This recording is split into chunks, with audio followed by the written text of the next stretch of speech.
And good evening and welcome back. It's Thursdays. It's time to venture forth into the outer darkness once more and explore the depths of the galaxy. Bum, bum, bum. To boldly split infinitives that no one has split before, etc, etc, etc. Anyway, welcome one and welcome all to the Thursday stream, where we take a space game and we go off and find out what's there.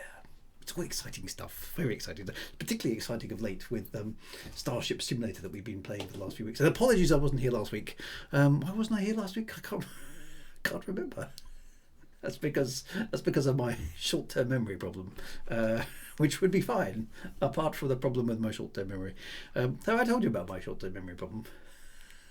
Anyway. Never mind. Right, we're here. We should do the thing because the thing is the thing, and the thing must be done because it is. Right, who do we have in the chat? Right, Commander Sodak is here. Well, congratulations, Commander Sodak, for being the first person in the chat. Always good to see you. PSB is here as well. With well, Commander Sodak's giving us an 07, which is a sort of backwards salute, isn't it, with the left hand. And PSB has given us just a hands up. Like the kid at the back of the class. I've got a question. Gigi's here in the chat as well. The Harkonnens are here as ever, ready to invade Arrakis, which is always good to see because they haven't succeeded with their invasion of Arrakis yet. But yeah, one of these days maybe they will. Havaboo is here as well. Good to see you, Havaboo, with 4 thumbs up as Farah. Wintermute GB is here, of course he is, because he just is. Wintermute GB is a stalwart of the stream. Orkney Sean is here. Always good to see you, Orkney Sean, from the far lands of Orkney, beyond the Scottishness, somewhere off into the North Sea. A long way away from where I am here in Kent, has to be said. Claire Bob, hello Claire. Good to see you. Good to, and Claire, I think I'm right in saying that's Claire from Starship Simulator. No idea why I did that. Claire from I don't know. Sorry. I do odd things. Well, I mean, everything I do is odd, really. But there we go. Anyway, welcome, Claire. I've got no idea what that was about. And Silius is here as well. Good to see you here. Biff Boy 81 is here as well. Dan is here. Hello, Dan. Good to see you. Now, Dan is the creator, of course, of Starship Simulator. Well, actually, the developer. Shall I say that? Because I think it's kind of a joint thing between Claire and Dan. So Dan, I think, does all the Cody stuff, and Claire does everything else, probably, and more besides. Dr. Quest MD is here. Good to see you, Dr. Quest MD. Always good to see you. Thank you, as ever, for being a stalwart of the Star Citizens experience. The Arrakises are here. Fighting off the invasion of the Harkonnens as ever. The Electron Ghost is here as well. Always good to have an Electron Ghost. Very, very important. That keeps the streams running, I think, the Electron Ghosts. The Funny Asteroid is here because it's never a good space game without a funny asteroid. Big 39 GT is here as well. My own Toxin is here. Bograt, hello Bograt, good to see you. Mad Monksoft is here, poised as ever on the Wikipedia search button, just in case we need them. Julia is here. Hello Julia, good to see you. Thank you very much for popping along. Good to you too. Although we're not doing actually No Man's Sky at the moment. We are exploring other things, but No Man's Sky will doubtless be back on the list at some point in the future as well. Andy P783 is here as well. Frank Miner 2949 is here. Commander Sea Dweller is here with the Wombles.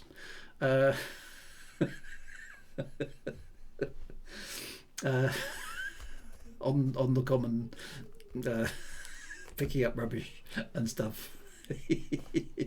Commander Tragic Blue 21 is here as well. I think Mad Mugsoft has already gone and found us some quotes, which is excellent. Claire Bob, it is me, as excellent. And Dan, it is. That's how she moves in real life. Excellent. Well, I kind of figured that. I mean, all good wives are like that. They just do everything, don't they? They're brilliant. So that's good. And yeah. So and first time chat from Ghost Black Heart. Hello, good to see you. First time chat, and hello to you as well. Or hi 07, which is my left hand. There we go. Excellent. Welcome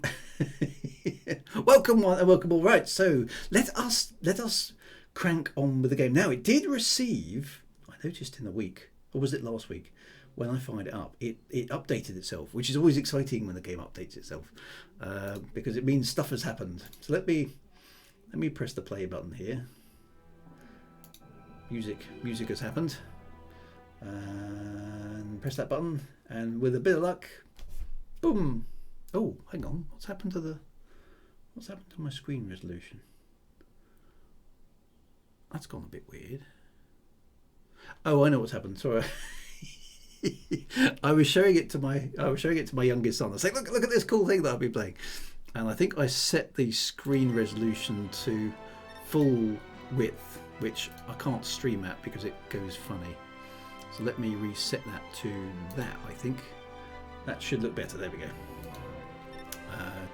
I've got one of these ultra wide monitors, you see, and most most modern games can take advantage of it, but trying to stream ultra wide just doesn't work. Well, at least I can't make it work. So that's good. So right, here we are. So Starship Simulator. Now, if we continue our mission, we should be far out in the depths of the unfashionable end of the western spiral arm of the galaxy. I think we were on course to a blue nebula, but we hadn't reached it. I don't think the blue nebula. So today is exploring the blue nebula. Now the game has been updated, and I've heard of some things that might be in it, but I'm not going to tell you guys. Just in case I can't find any of them, and B, it'll be a nice surprise when we do see them, if we see them. 07 is what a salute looks like from above. Is that? I thought it was from the front, sort of like that. That's the 7, and your face is the O. Is that not right? It's left-hand salute, right hand on the flight yoke. Well, I suppose that makes sense. Except for the fact, you see, I'm left-handed, so my flight yoke is, not that you can see it, there it is, there. Is on that side. So I'm left-handed, so I have to fly spaceships left-handed, which is annoying actually, because most of the joysticks and things don't cater for left-handed people. So another cross I have to bear. I hope you appreciate all the suffering I put up with on your behalf. Anyway, right. That's enough of me whinging about things. Actually, it's a surprisingly difficult world. I mean, for those of you who are left-handed, I don't know. I mean, is any who in the chat is left-handed? Just out of random questions for a space stream, because it was supposed to be about 1 in 10 of the population at large. Show of hands, yeah. Says mine. But yeah, there's a lot of things in the world. There we are. Good Commander's Sea Dweller. There we are, and have a boo-boo as well. Yeah, and the Navy salutes with the left hand because they have too much grease on the other hand, or something, isn't it? Or something like that. I vaguely remember something about the Navy saluting with the other hand to everybody else. So anyway, so left-handed people, we're special. We suffer a lot in a right-handed world. But there we go. Never mind. I'm left-footed. How many witches are in the chat? That's mean.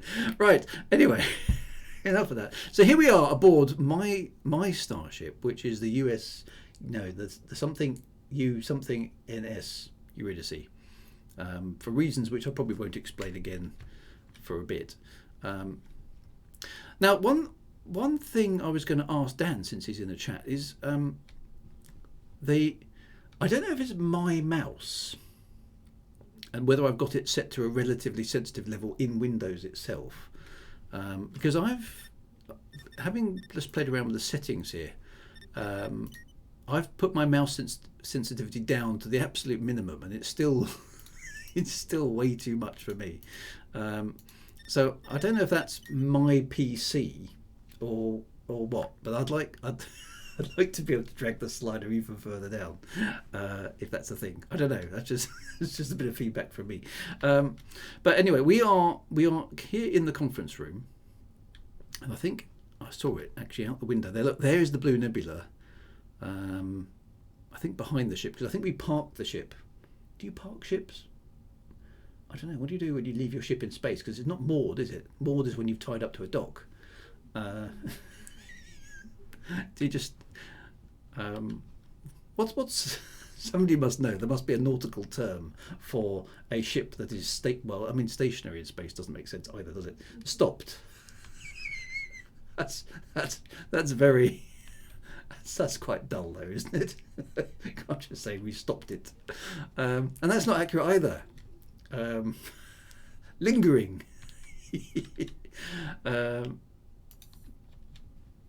So let's just open the door and walk out. I know the doors are automatic, but it's quite nice to press buttons, isn't it? Floundering, static, abandoned. Anyway, so let's have a quick look, because I think I had the ship orientated so that the nebula was at the back, so we could go and have a look. Let's go down the stairs. There we go. Yeah, so there's the nebula that we are going to go towards, and it is a thing of beauty. Now, I think I'm right in saying from the at station keeping. There we go, Andy P. That's right, station keeping. Okay, so we're at station keeping.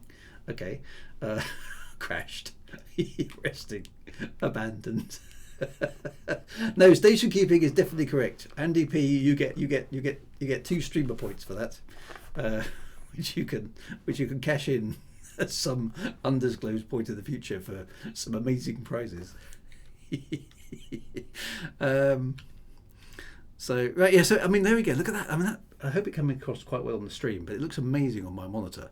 All sort of lovely crinkly edges, but it's really nice. So now I understand that the blue nebulas are. Now I'm thinking that should be, putting my astronomy hat on for a moment. That should be an emission nebula, because the stars that are in it are hitting it with lots and lots of ultraviolet radiation, and therefore it's glowing with emissions from its particles being charged up and excited, I think is the word, by the ultraviolet radiation coming off of the stars that are in there. So yeah, we did some science. How about that? Whereas the other nebula we saw, the kind of the pretty kind of orangey red yellowy nebula that we saw, should be a reflection nebula, I think I'm right in saying, in which case basically the light from the stars is bouncing off it and coming to see us. So I don't know if that's what you had in mind, Dan. If you did, then that's absolutely utterly brilliant, of course, but that's kind of what it looks like to me with an astronomy hat on.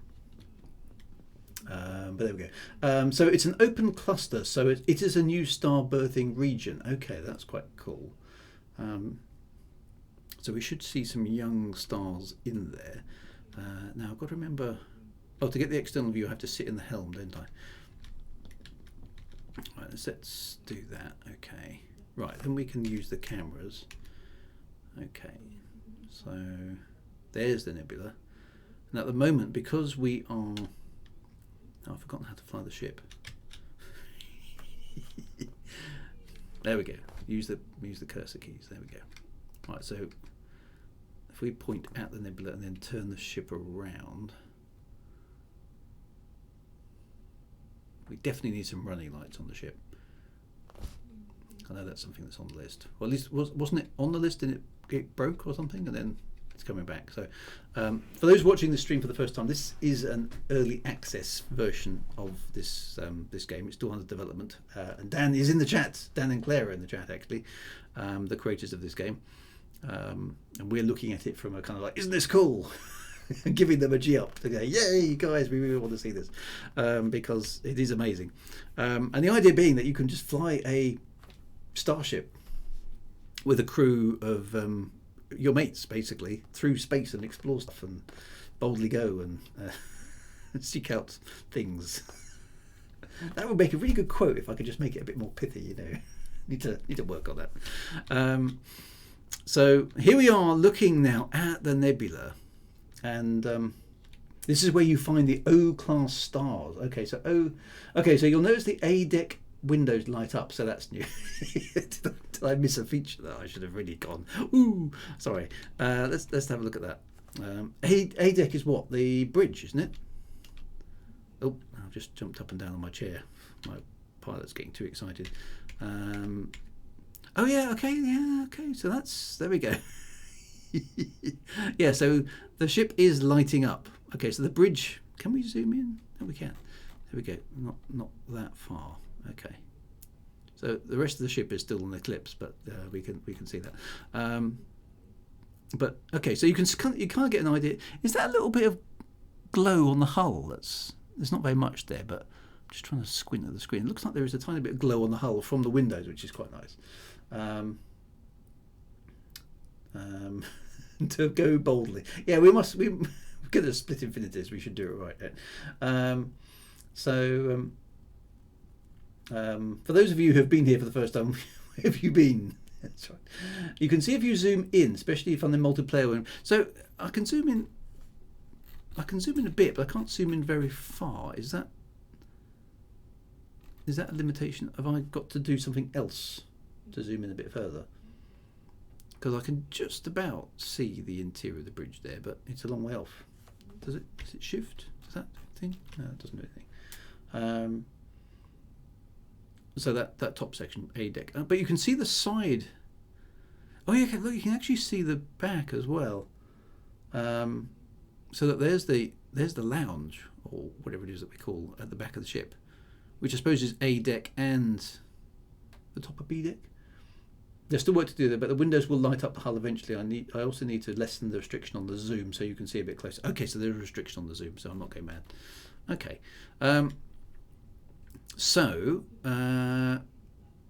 order to...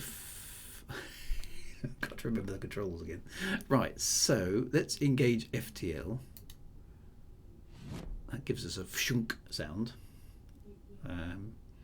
which presumably means that we've... engaged. Well, it's the Alcubierre. I don't know how you pronounce that. Alcubierre. I'm going to call it Alcubierre because I like extra syllables. I also get value for money when you're saying something. Alcubierre warp drive is creating a warp bubble around the ship through which we move the warp bubble, but the ship stays the same. Okay, so Dan's telling me how to pronounce things. Alcubierre. Okay, I'll try and remember that. Alcubierre. I can't say it now. Alcubierre. He's Mexican, is he? Oh, I kind of had it in my French idea he was French, but never mind. You can also right-click to zoom in. Oh, can you? Okay, let's do that before we go anywhere, right? Oh yeah, look, you can. Ooh. Oh, there we go. Look, we can actually just about make out the interior of the bridge from the zoom. That's nice. Look, because you can see Dear Alessia Verdi there on the bridge of the Eurydice, which is the name of my ship. Alcubierre.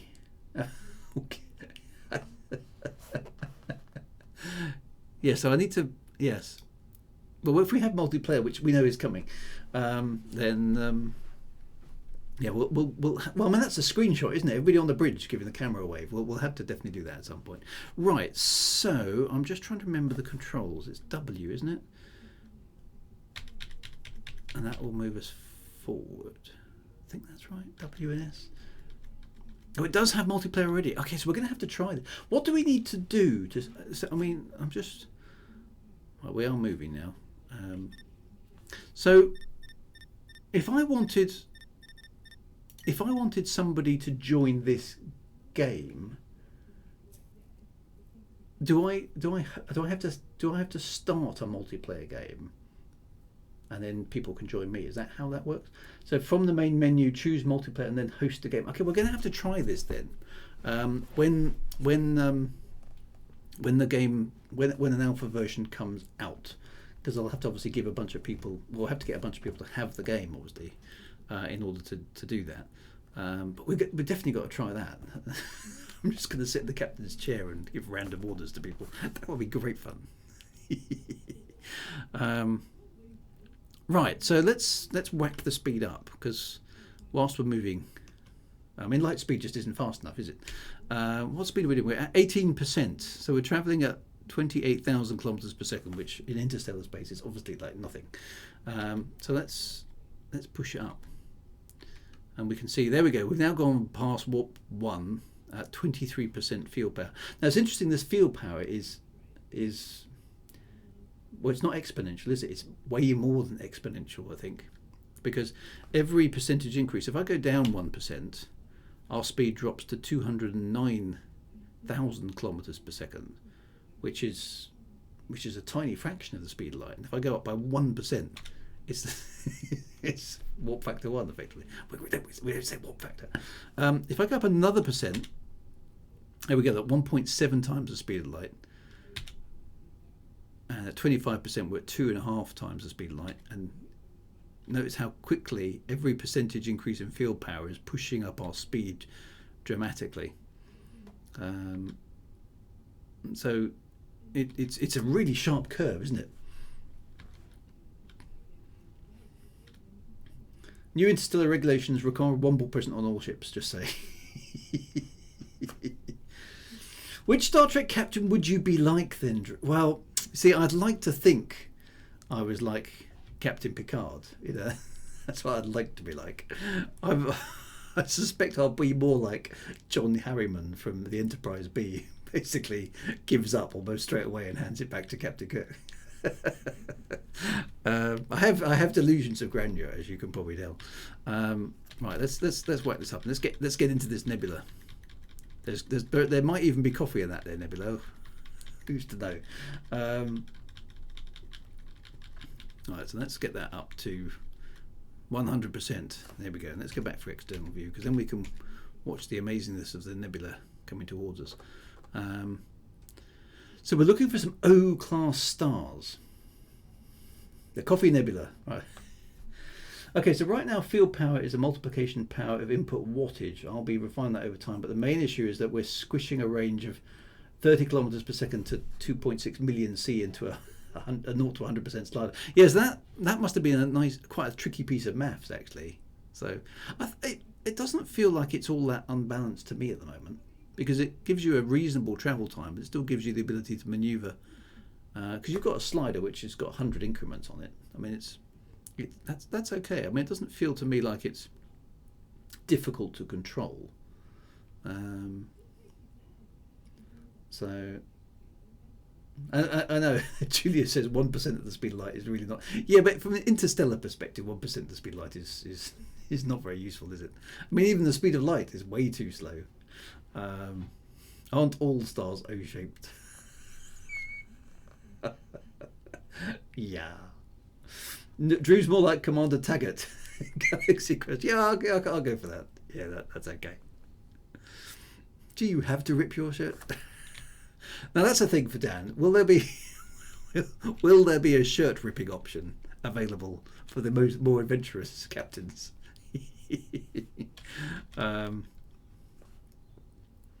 There's an A-class star. What's it? So hang on, it's OBA Fine Girl Kiss Me, isn't it? That's how I remember it. So O are the biggest, hottest stars.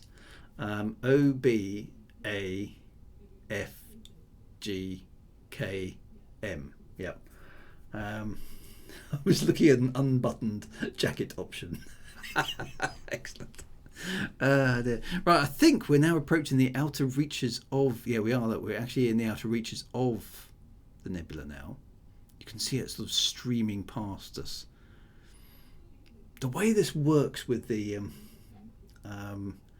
being able to move through the galaxy in real time rather than in the sequence of jumps is just so nice, because you can kind of get a sense of the 3D-ness of the nebula itself, which is really, really nice.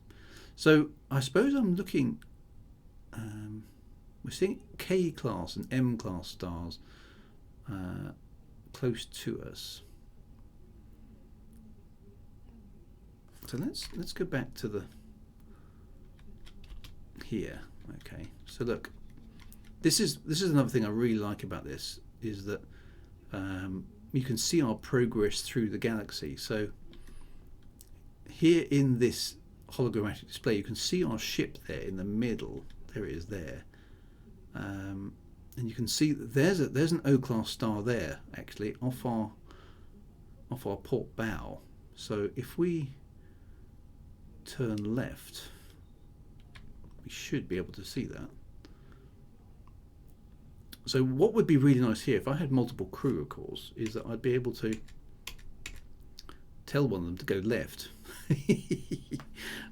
Whereas I could be looking at the hologrammatic display. So let's turn the ship to port and let's see if we can find this O-class star. Have I put that in the right direction? Kind of. Okay, we need to tilt down a bit looking at that. Yeah, we're roughly on track. So let's tilt the ship down.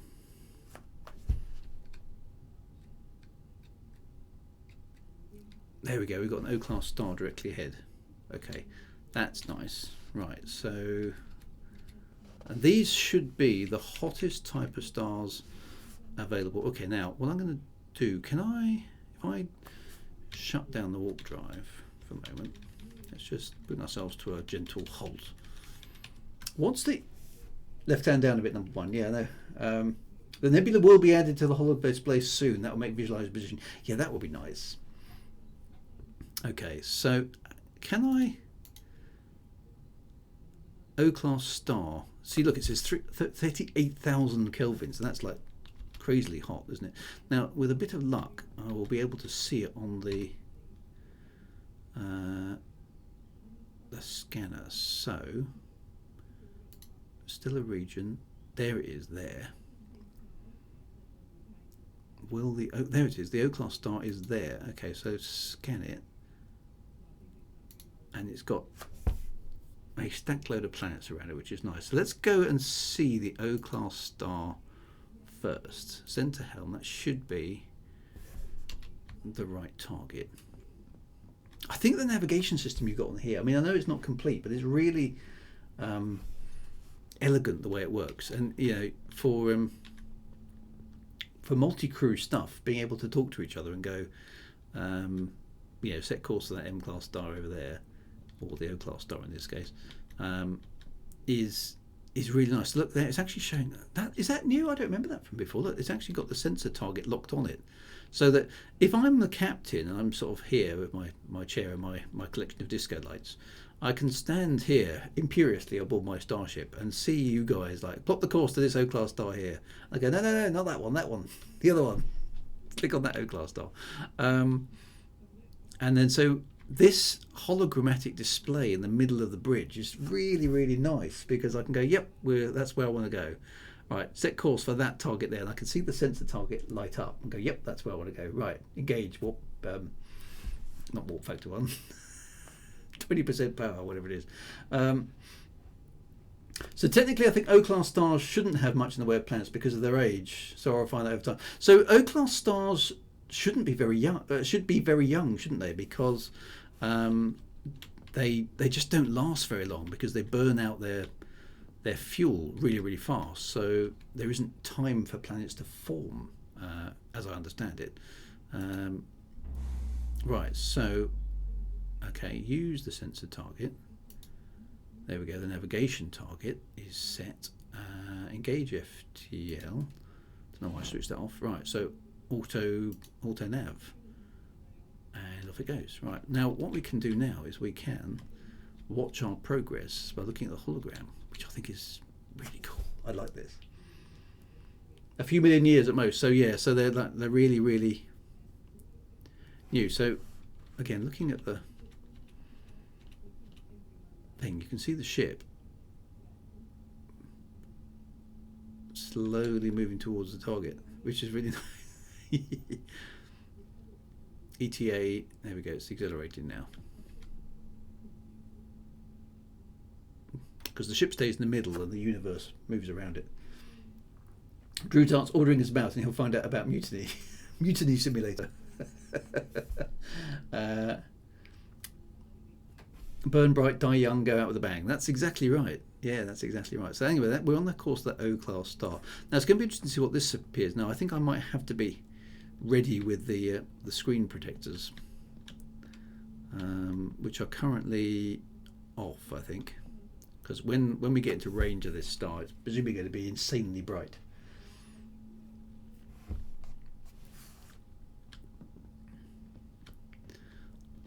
So let's watch the approach from outside the ship. There we go. We're down to 3 light years now. So where's the nebula? It's kind of behind us actually. Interestingly enough, this star is outside of the nebula, so maybe we'll try and find one that's inside later on.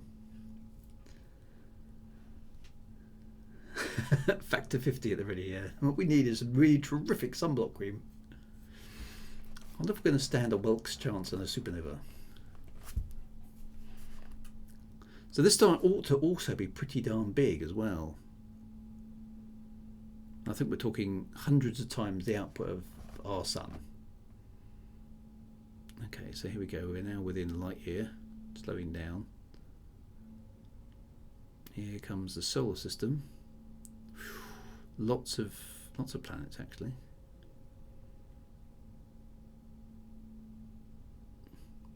It's very, very bright indeed. Whoa, it's full of. Okay, I can't see anything at all. I think I've lost the ship. I've lost the chat. I've lost everything. Boom. Okay. So yeah, so we are here. I think the ship is seriously gonna melt. Look at that. So okay, let's get look at the bridge. It's just yeah, that's very bright. Let's switch on the polarization filter quick. There we go. So we can now actually see. I kind of think that polarization filter should also have an automatic button, because wouldn't it be really dangerous to approach a star with those things off? Everybody on the bridge or anybody looking at the windows would be blinded. Even with, wow, look at that. I mean, even with the polarization filter on, it's insanely bright. Yeah, it's just ridiculously bright. It's quite hard to see any detail again. Lots of people have asked for that. Okay.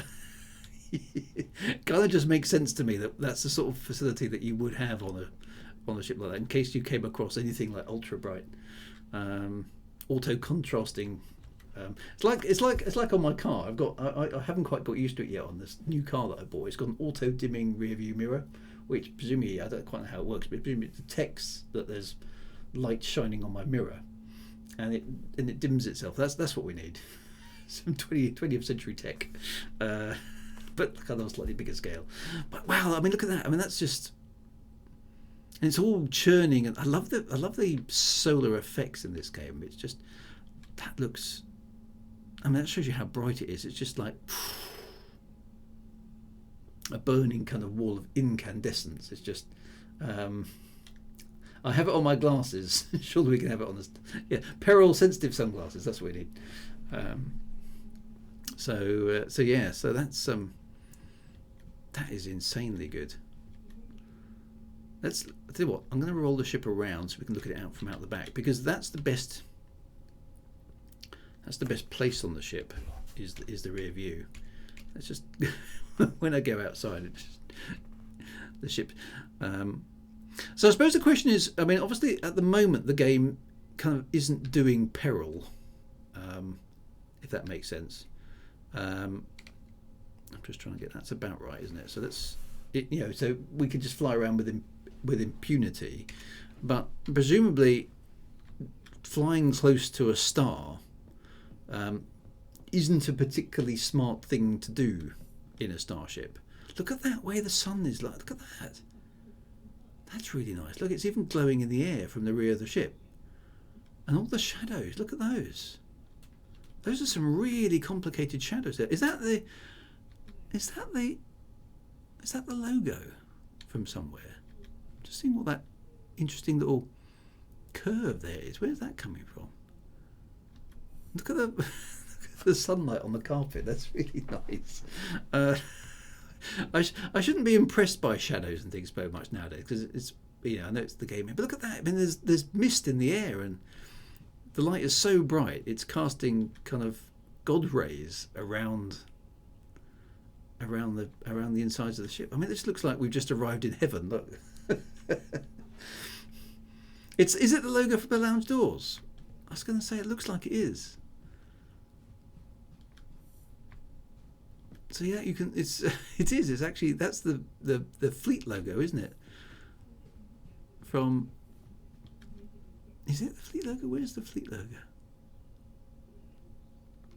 This is the logo from the lounge doors. Oh, okay. Wow, that I mean, that's impressive stuff. I love the way they thought. It's just like everybody in the bar is now like, really?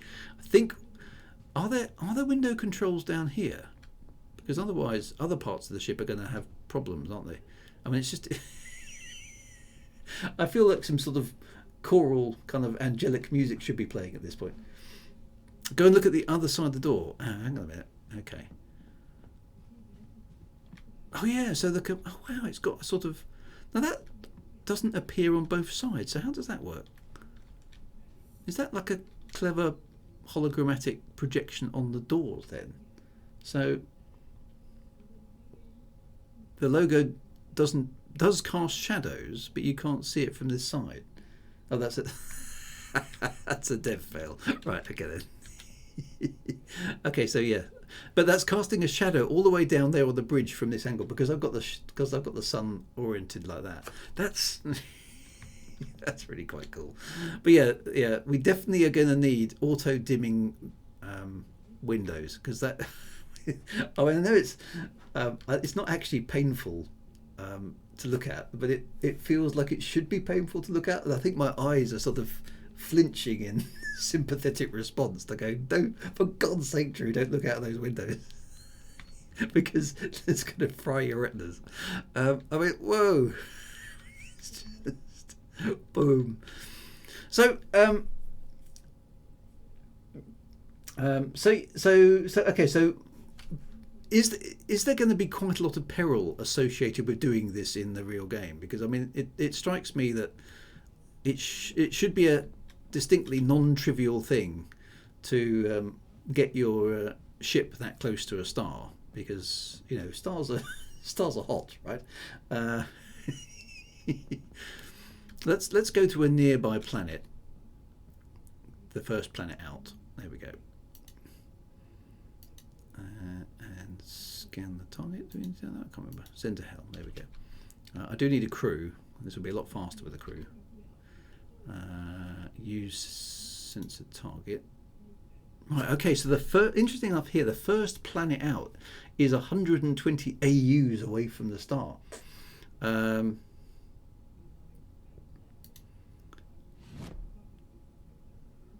that's a long old distance. So this is a massive solar system. Interesting enough. Okay, so let's get ourselves away from the star. There we go. Not that we can see a great deal here. Those of us with fur are getting a bit warm. Imagine it in VR. Yes, there we go. So the sun is therefore the star, sorry, is receding from behind us. So here's the first planet. Which is a massive distance away from the star. In fact, one of the gas giants is 0.2 of a light year away from the star. Here's the terrestrial planet, okay, which actually looks quite pleasant. Here we go. We'll let the autopilot bring us in. So I need to set it as double sided. Okay, so that was the logo. So Dan says when damage is added, you won't be able to fly close to something like that, and even with shields up, they'll drain really quickly before you melt. Okay, so it's going to be So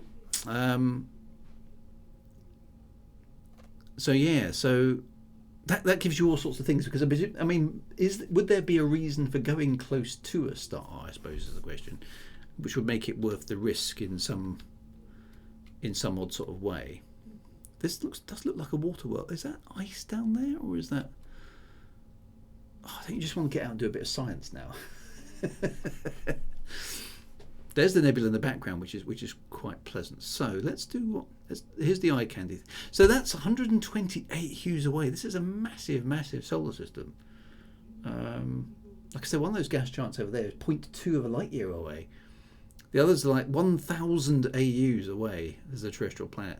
Now, I don't know. This is a good question, actually, Julia, about stars like this having a massive habitable zone. I think in terms of the Goldilocks zone, i.e. position in which a planet orbiting a star like this would have potentially liquid water on the surface. I think you're right. I think that would be a big zone a long way away from the star. Possibly not as far as we think because of the inverse square law, but the whether or not you could actually have a habitable planet in the system, we've already discussed that it's unlikely you'd get planets because there just hasn't been enough time for them to coalesce.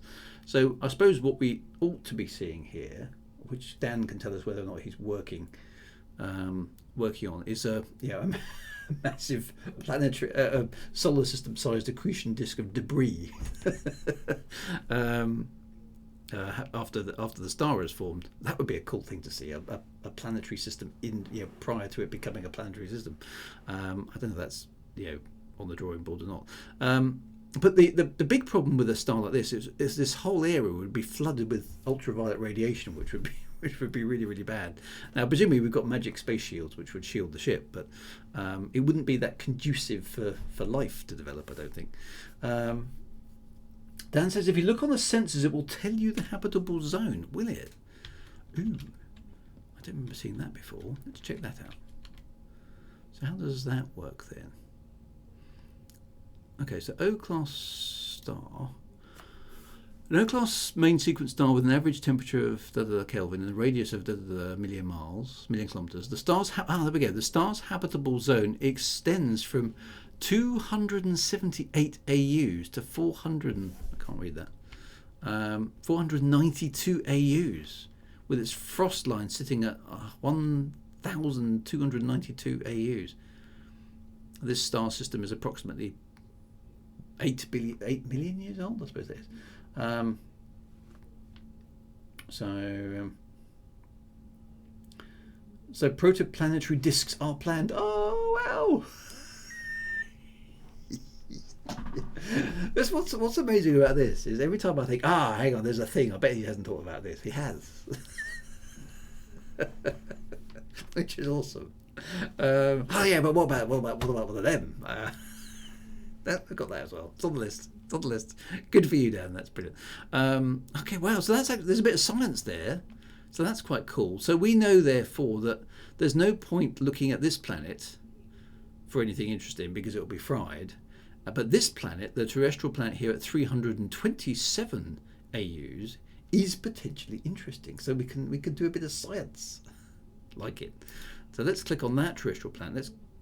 Let's go to that one instead. Because this one, the one we're at, should kind of be a bit of a Venus world then, really, shouldn't it? I think. So let's, hang on, I've got to use the sensor target. There we go. Engage. Let's go external again. Right, let's go and do some science over here. Where's the star? Oh, there's the planet that we're at. That will now recede as the drive comes on, I think.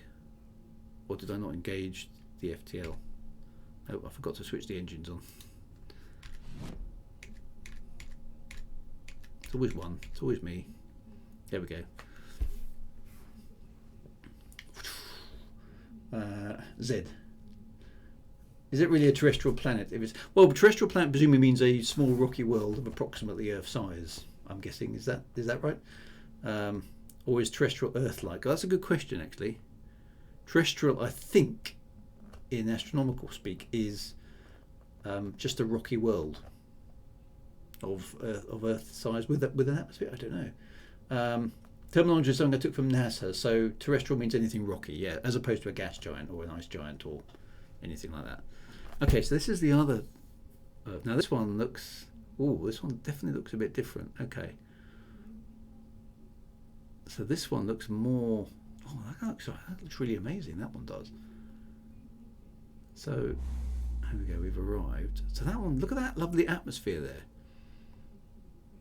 This one looks like it. I think it needs a low pass over just to kind of give us some eye candy here. Right, how do I roll the ship again? There we go. Cute.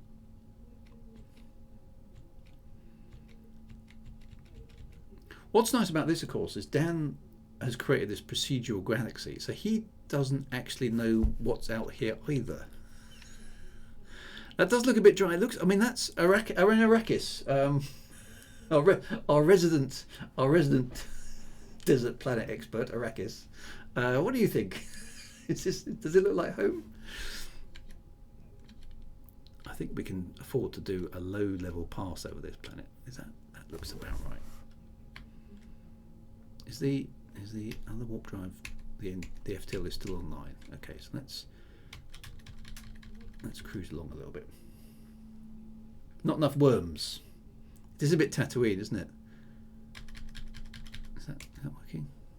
Yeah.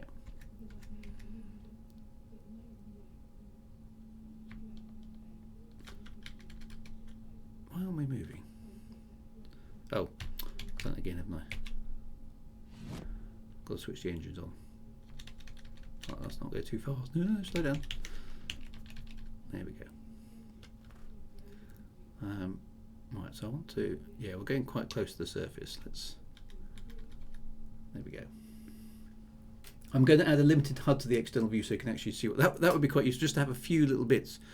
I mean, you don't want to interfere with the option to take screenshots, but it would be useful to be able to have a few little bits of information on when you're navigating around like this. That looks pretty cool though, doesn't it? You just want to get down there and have a look around though. It does look pretty arid down there. So at this point you want to be able to switch the scanners on and go and have a look. So where's the star? It's up behind us. There we go. So there we go. We're travelling just outside the atmosphere. Very nice. Atmosphere looks really nice actually. I mean, does it give us any info? Does it give us any? Let me just switch the ship to. That's the minimum speed it can do. So let's switch the drive off. So you can see the procedural generation of the landscape there has lost its resolution a little bit. But is there anything in the ship that tells me on the scanners at the moment what the atmosphere is made of, or is that sort of stuff that's all to come? Because it says terrestrial planet here. Does it tell me target information? I don't think it does at the moment. I think that's if you go to the star system view. Okay, star system view. Right, let's go to the star system view. There we go. And we are here, aren't we? No. We are that one. There we go. Okay, here we go. What have we got? Okay, so a rocky atmospheric world that orbits at an average distance 327 AU. Planet has a radius. So, is this a place that we might want to potentially set down on if we could? Radius 11. So mass. So I have no idea what those numbers mean, unfortunately. Gravity. Oh, hang on. Okay, now that's useful in brackets there. So the gravity is 1.18 of Earth, so that's not bad. Surface temp is 55 degrees centigrade. That's pretty darn hot. Not impossible, but you wouldn't want to stay there very long. So it's worth knowing about the gravity, and it's worth knowing about the surface temperature. We don't have atmospheric details yet, but it will do, and that will drive the actual gas colour. Oh yes, nice. So if it's got an oxygen nitrogen atmosphere, you're going to get that nice blue tint. If you're getting maybe carbon dioxide, you're going to get something else, and methane, etc., etc. Okay, that'd be quite cool. Crust depth. So that gives you an implication that there's some. Okay, so core radius, mantle radius. Okay, so that's going to tell you whether or not the planet's core is still liquid, of course. Semi-major axis, and then so you've actually calculated some orbital parameters as well. Nice. Look, we can already do some science. I'm already finding that quite interesting. Okay, so this planet is in the Goldilocks. Yeah, so 130 in Fahrenheit is it's pretty warm, isn't it? You wouldn't want to be around there for very long. Let's try the next planet out. So this one is 900. What does this one say? Okay, so the temperature of the next one out is minus 76 centigrade. That's pretty darn chilly. So not a good system for pleasant places. What about the gas dwarf here? So That one's surface temperature is -28. So there's a big difference here, isn't there? I mean, it's hundreds of AU, so I suppose that doesn't make... So this planet is way too hot. Well, it's just about livable, but very, very, very, very short depth. Whereas the next one out is not. So then we got... So what's so a gas dwarf presumably is small. So radius of 43,000 kilometers. So that's sort of, I suppose, a Neptune-y sort of a planet. And then we've got class 1 gas giant, which is 80,000 kilometers radius, and a class 2, which is also 80,000. So what's the difference between class 1 and class 2? Is it something to do with the mass?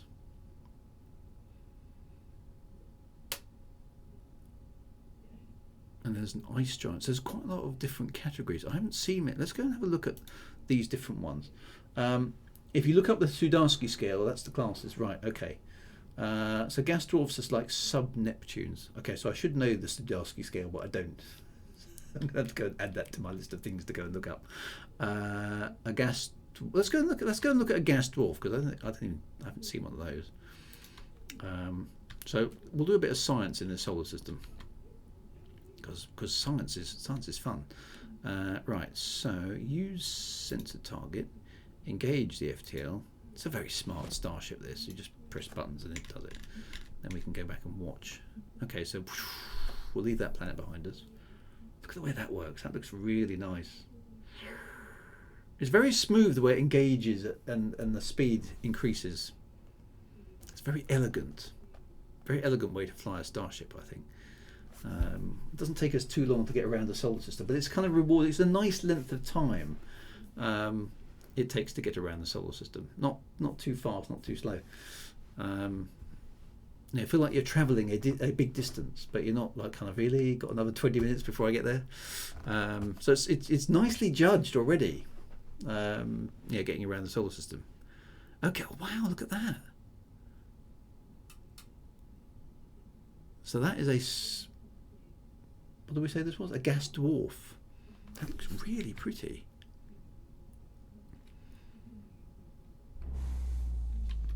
You've done a really nice job with this generating text. So is this all... Gets good gas mileage too.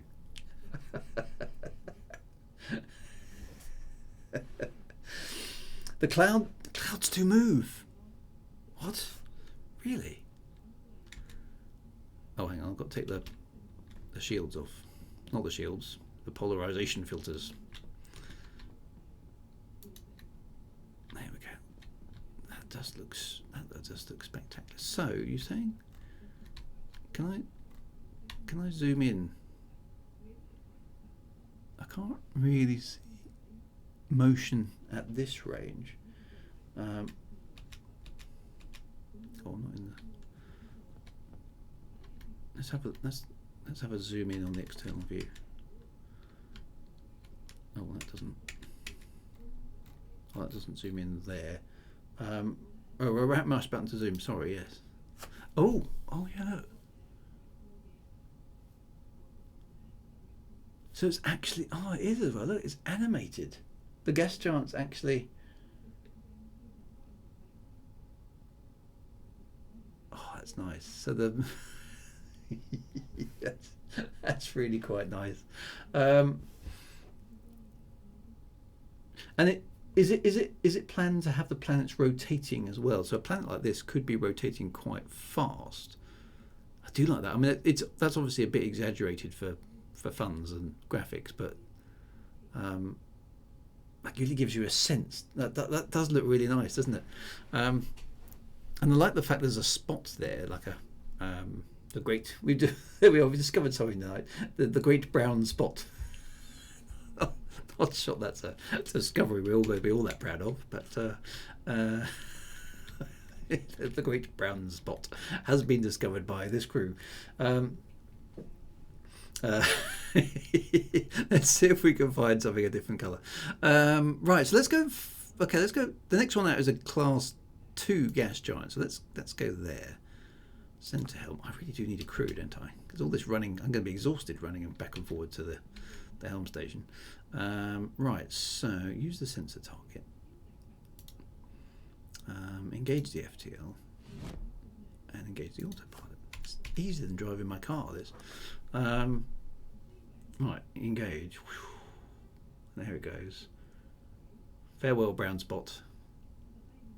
Isn't that glorious, the way you see the phases of the thing change as you bank around it? That's it's just so pretty. It's not a brown dwarf. It's not a Brad alert moment. Steady on, folks, steady on. So this is going a long way out. Look how far away we are from the oh, my earpiece is falling out. Look how far out we are from the star here. It's actually getting dark. That's how far out we are. Okay, so here is the Class 2. So this one's a little bit more bland, but quite a bit bigger. So it which kind of makes sense, because there should be less energy out here to drive any kind of weather on these things. So that sort of makes sense to me. Okay. I love the way it appears in front of us like that. Okay, so what's the next one out? Class 2 gas giant. Okay, so send that one to helm as well.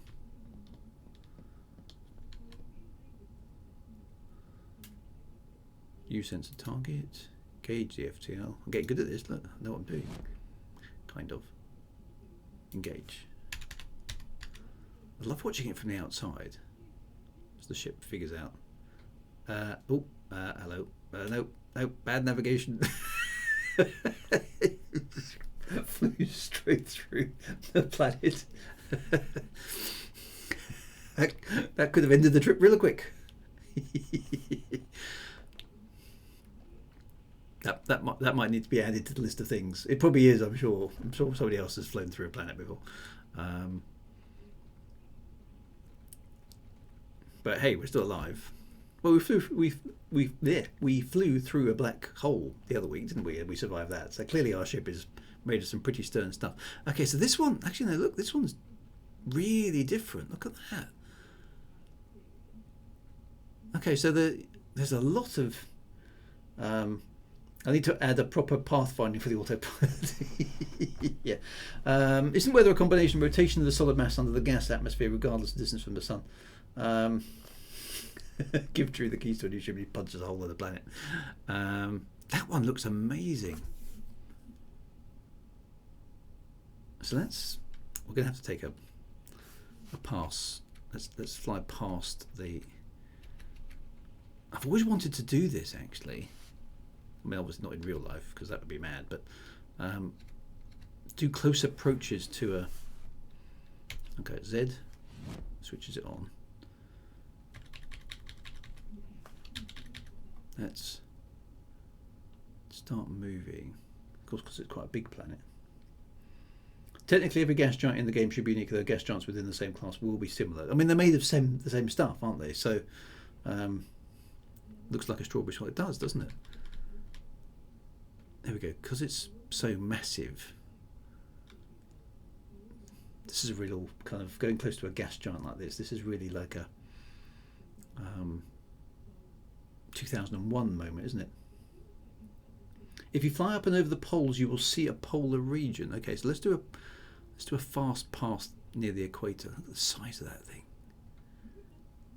Feels like we're falling into it, even though I know we're not. Ugh.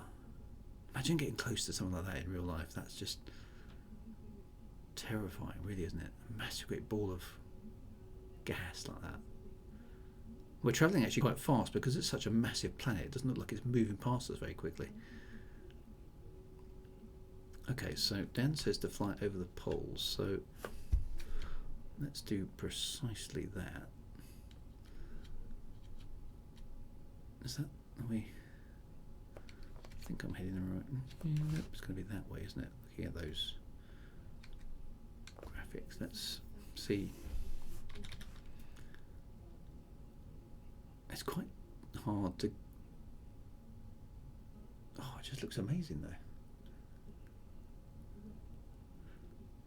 There's, oh look, yeah, the polar region. So let's fly back over there. Oh, it's got rings. Oh, look. Look. Wow. It's some rings. There are, look. Now that is one of the features that I knew Dan had put in this release, that I was hoping we would encounter some rings. And we have, look. So that's a new feature for the ring, for this version of the game tonight. So there's, well, let's explore the polar region, and we can see some. They're not very bright, these ones, but they are definitely there, which is most cool. So let's fly over the asteroid belt. I mean, well, so there's no gravity calcs yet. Flopsadoodle, hi, nice hat, thank you. It's my space hat. So the rings are extremely varied. So they are anything from thin wisps to massive thick satin-like. So so this is the first time we've seen the rings in the game. I was hoping that we would encounter some. So these are, well, I'd say those are relatively faint. So we'll go and explore those, because as I understand it, well, let's not spoil it. Let's go find out what the rings look like close up now that we've seen them. So there we are, flying over the pole. Doesn't that look insanely good? So flying over the polar regions. So I guess, things to add in are kind of aurora borealis effects and things like that, potentially in the future. Now that's, looking at that lighting, let's just slow the ship down again. That looks like sunlight reflecting off the rings, doesn't it? From our perspective, which is, it's just so pretty. We like it. Space pretties, which I think is Dan's phrase. Auroras are definitely planned. See, look, it doesn't matter what I think of. Like, yep, auroras. Got that. Nice how they're subtle. Yeah. So I mean, in our solar system, Jupiter does actually have some rings, as well as Uranus, but I think maybe Neptune too. But they're faint. Saturn's one are very, very obvious. So let's move towards the rings and see, because I love rings on planets. It's one of the things I'd love to be able to see in, not by going there obviously, because that would be crazy, but in our solar system we still haven't had a photograph or an image taken. Photographs show my age, isn't it? We still haven't had a photograph, an image taken that resolves ring particles in, let's say, Saturn's rings. We just haven't got close enough, and I'd love to actually know what in real life the rings look like close up, because we've seen rings in lots of computer games, in lots of films, and all that sort of stuff, right? But we don't really know now how. I don't want to spoil this for anybody, because I don't actually know myself. But is this how have Dan and Claire done rings? That's the let's find out. I can see. Oh, look down there. Look down at the bottom. Let's slow down again. Look, I can see particles down there, which is looking very, very exciting. Okay. Comets. Yes, comets. Is that currently, or it's coming? Oh, look, I can actually definitely see some bits. Look at that. Now, is that a texture, or is that going to resolve into things? Let's angle the ship up a bit. I want to fly through that dense section over there. Oh, look, look at that. Comets are planned along with Kuiper Belt objects. Okay, so the Kuiper Belt. So we're getting close to, it looks like a soup of stuff.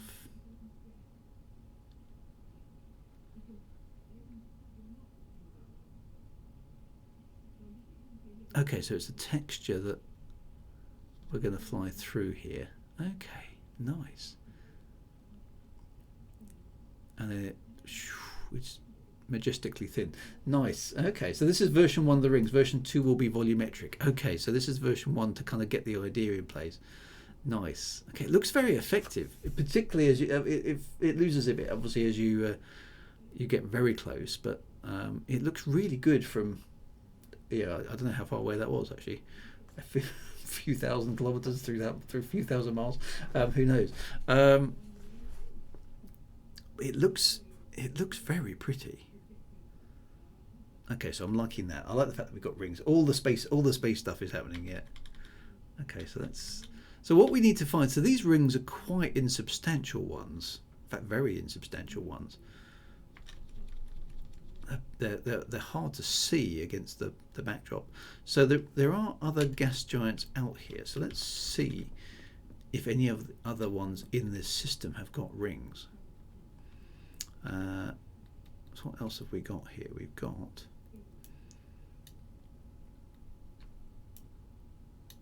some ice giants. I don't know whether they're going to have rings or not. It's worth. Or I could just go to our system. Well, yeah, but that would mean flying back all the way to. Flying back all the way to Seoul, which would take us about half an hour, I think, from here. I mean, I know I can quit the game, but we're explorificating. That's what we're doing. Nobody's been here before, so let's just see what we can find. Where'd the planet go? Well, there it is. This looks like we're. Oh. Use sensor target.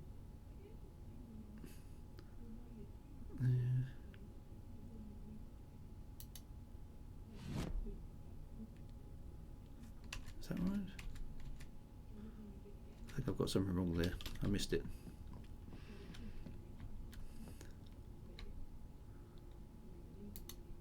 Center hell. Not quite sure what I did wrong there. Use sensor target. It should be okay. Distance is 0.1, so it's got a target this time. Okay. There we go. It's a glitch in the matrix. Off we go. Right. So from that angle, you can't see the rings at all. You can just make them out. They're really hard to spot.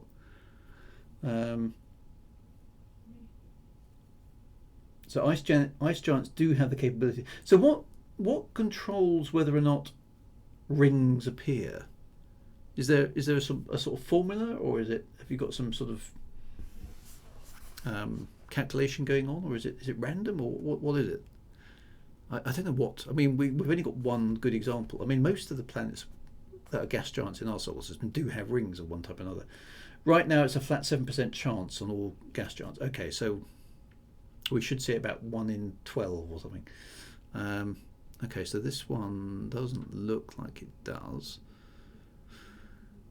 Nothing obvious. It would be nice to see a really bright set of rings. I mean, I know we've got Saturn. We could. If we don't find one, we'll quit the game and we'll go back to Earth. But let's keep looking. That looks very Neptune, that one, doesn't it?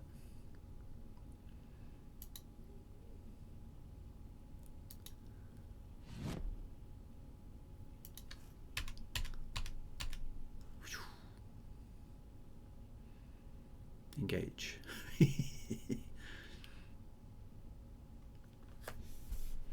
There's a 1% chance across all planets, so you technically could find something like a Pluto with rings. Oh, okay, that's quite interesting. We need a non-Star Trek slogan to maybe go to half-heartedly traipse. Star traipse. How about that? Sometimes the rings are so faint you have to catch them perfectly in the starlight. Okay, so I mean the ones we saw first were pretty faint, but I like the fact there are rings there. It's really nice. Space needs rings. Very pretty. Okay, so this one is very similar to the last one we were at. A feature. I mean that is definitely Neptune, isn't it? It's virtually featureless, just a great big blue ball of nothingness.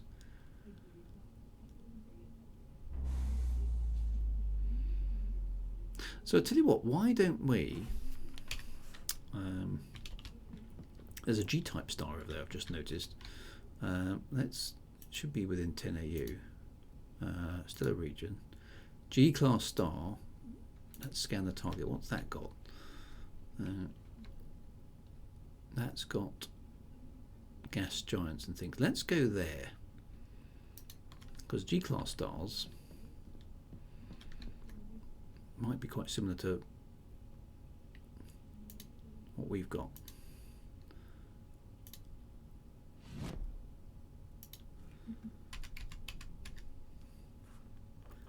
There it is over there. Engage. To favourably proceed. SpaceX. Stagger wildly. So there goes the planet. As we continue to accelerate, the entire star system, which we can now see there off the starboard bow, will begin to move away from us. I love the way it accelerates like that. That's really nice. Look at the entire solar system moving away as the ship accelerates. You can sort of get a sense of the scale of everything. That's really nice effect. Now we're travelling in the void.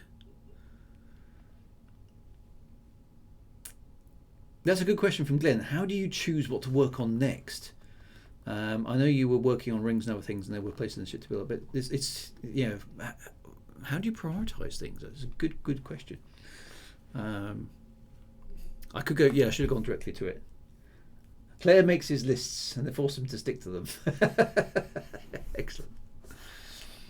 That puts you in the position of ultimate power there, Claire. I like that. There's a very long to-do list, and it's structured by priority as much as possible. But things like rings are an interesting whim that I just did to take a break. Okay, well that's yeah, I can understand that, because it's a nice, comfortable but pleasantly, really pleasant feature to see. It would be good if we can see a really distinctive ring system. There's the gas giant coming out.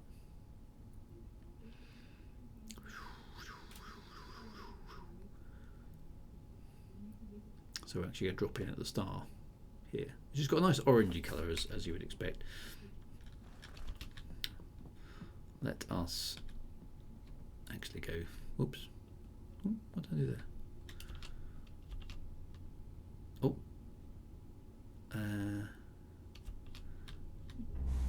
I've got a feeling I just fell through something. I'm not sure what to do. I can't move, so I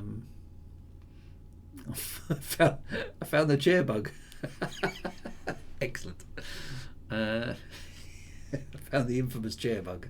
Excellent. Press spacebar. I don't know where I am. Okay, I can now walk around, but where am I? There are some. Okay, so I'm in the B deck distribution aft. Okay. I don't think I've been here before. So where's B? B deck is under the bridge. So is this some sort of? Is there a way out of here? No. There's. Okay, this is the data center below the bridge. Okay, but there's no way out at the moment. Presumably there will be some Jeffries tubes here or something. Not Jeffries tubes, access corridor. I've been eaten by the chair again.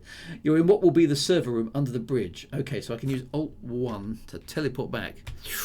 There we go. Perfect. Okay. Well, that was a nice little excursion. We just see the part of the ship that we hadn't seen before. Right, so let's go to the gas giant there. Send that to the helm. Let's see if we have any luck. Oh, there's so much reflected light. Can't read anything. Oh, I jumped out of the chair again. Engage FTL. It's 5 AUs away, so it won't take us very long. Engage. Here we go. It's not. Look at that solar flare there. That's lovely as well. Secret access to the captain's yacht. Future's so bright, I've got to watch it. Yeah, it is. Yeah, we're going to have to make mental notes not to go quite so close to the star of the future. Right, so this is the gas giant that's in this system.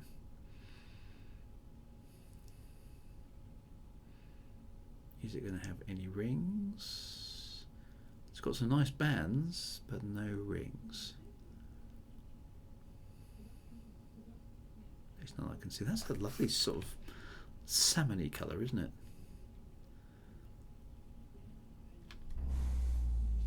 But no rings. No rings.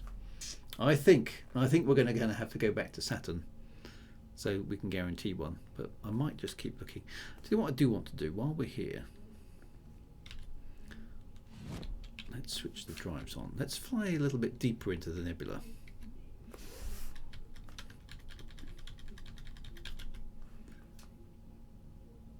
Accelerate.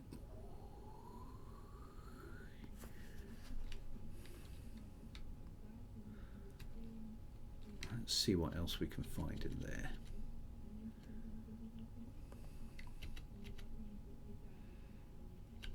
I'm just going to choose a spot about there, I think. Right, so we're leaving that planet behind us. It's got bands like AC/DC, not that kind of band.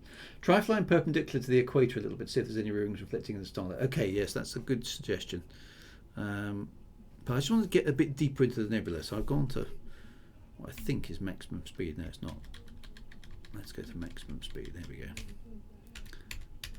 Let's get a bit deeper into the nebula. See what we can find in there. I still like Crusader's look from Star Citizen. Yes, that's an interesting one. Which of course is a gas giant with an oxygen level upper atmosphere. I don't know how.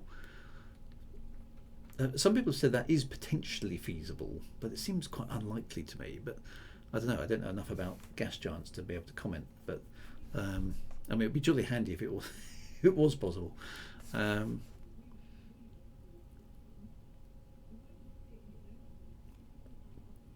Throttle is set to ludicrous speed. It says this is maximum FTL. Look at that group of 4 little stars over there. Don't know if you can see that just above. I'm just putting it above the bridge, above the saucer section of the ship there. There's 4 stars all kind of creeping along together, really quite close proximity to each other. We do plan on making gas giants fully volumetric like Crusader because refueling the ship will involve skimming the upper atmosphere. Oh, you see, that would be fun too. So are you going to have some sort of ram scoops on the forward intakes or something? That's going to be quite good, isn't it? So we're diving into the nebula now. Like in old Elite 2 Frontier, yeah. So I think you could get fuel from both suns and gas giants in Frontier. Can't remember now.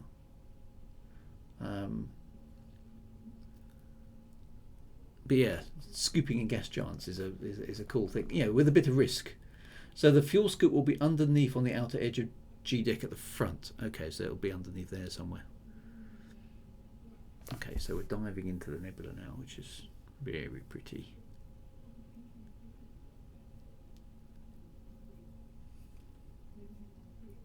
At the front. Okay, that makes sense.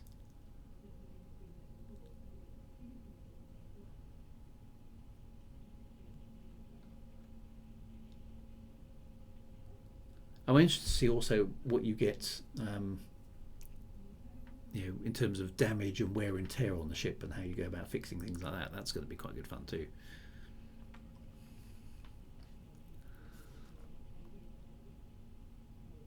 Okay, so we're kind of in the nebula now, aren't we? So what I'd like is a star to appear somewhere in front of us. So yeah, look, there's tendrils of nebula all about us now. So we are literally in the heart of the nebula. Where's the nearest star? Oh, hang on. There's nebula there. What's that? Nebula is showing at 9 light years away. So what's that?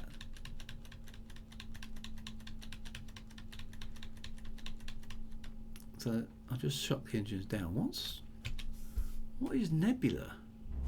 That's new. Is that the heart of the nebula? Or is that going to... The nebula fades when you're within it, which technically is how it should be, but I might reduce that a bit. That's true, actually. So, but why is nebula showing up as a target locale there?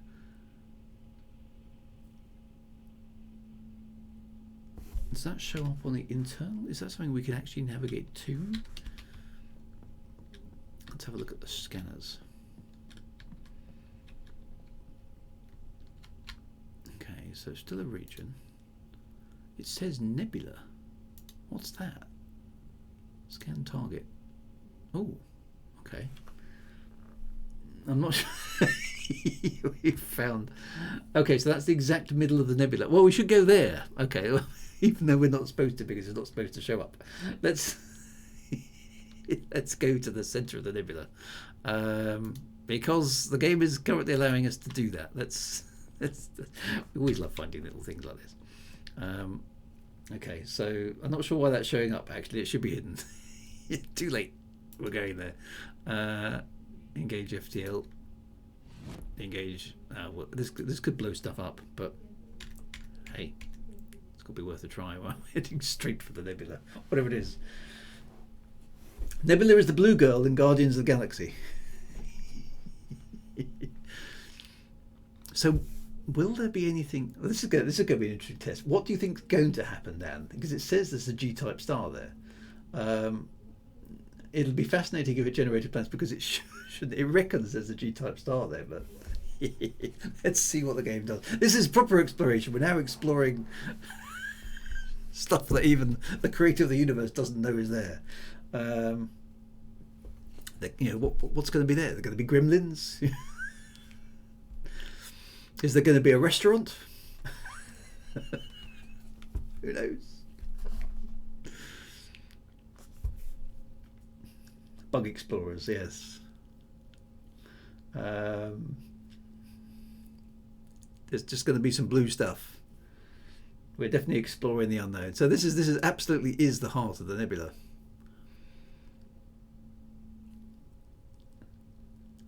As long as it's not the Spice Girls.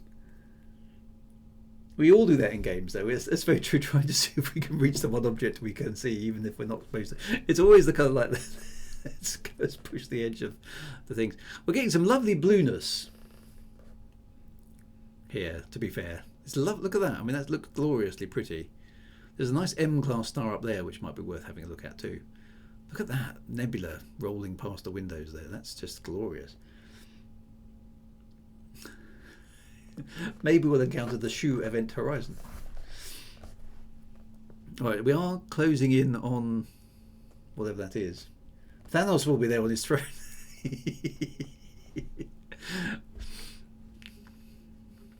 Yeah. Maybe this is Rexler. Maybe this is it. This is how you find it. QA job is to break the game and find bugs. We're doing science. That's what we're doing here. Oh no, there it is. We lost it for a moment and then it reappeared. We're going to the very heart of the nebula. A voyage into the heart of the unknown itself. What's going to happen? Is it going to generate some planets unexpectedly? Is there going to be a star there? What's it going to do? Here we are, coming into range. Is there anything there? I see nothing. No, it's just there isn't anything at the heart of the nebula. Nothing that we can... Ooh.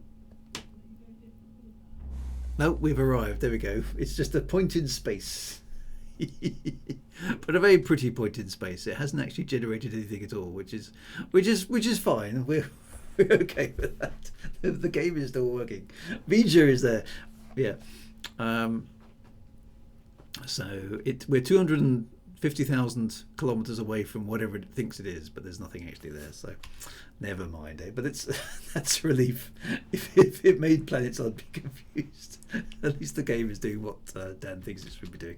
That's quite cool. Right, but the nearest planet, what I always wanted to do, the nearest star, let's go for 10 light years. The nearest star, therefore, to the center of the nebula is this one. So let's go there. and it's got a terrestrial planet with what appears to be an Earth-like. So let's in fact go there. Let's go direct, and we don't need to go to the star. Let's go and explore what an Earth-like planet at the heart of a nebula looks like. Because that's quite cool as well. Earth-like terrestrial planet. Boom, boom, boom. So let's leave the heart of the nebula behind us. And we're going to go over there. And we're going to see an Earth-like world. We were expecting a nav beacon. It's a tourist spot. A place to buy some mugs. All I got was this lousy t-shirt. The fact that it has a green icon is giving away too much from a distance, so I'll make them all grey until you're within the system. I think that was making sense, because otherwise, yeah, it's a little bit easier. So you've got to go to the system and explore it to find out where the Earth, which kind of it makes sense, even with like super duper future sensor technology. It doesn't make a lot of sense that you should be able to detect stuff like that from that far away.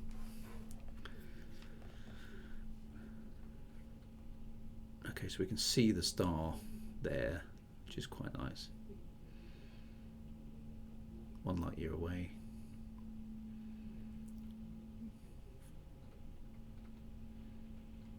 There it is.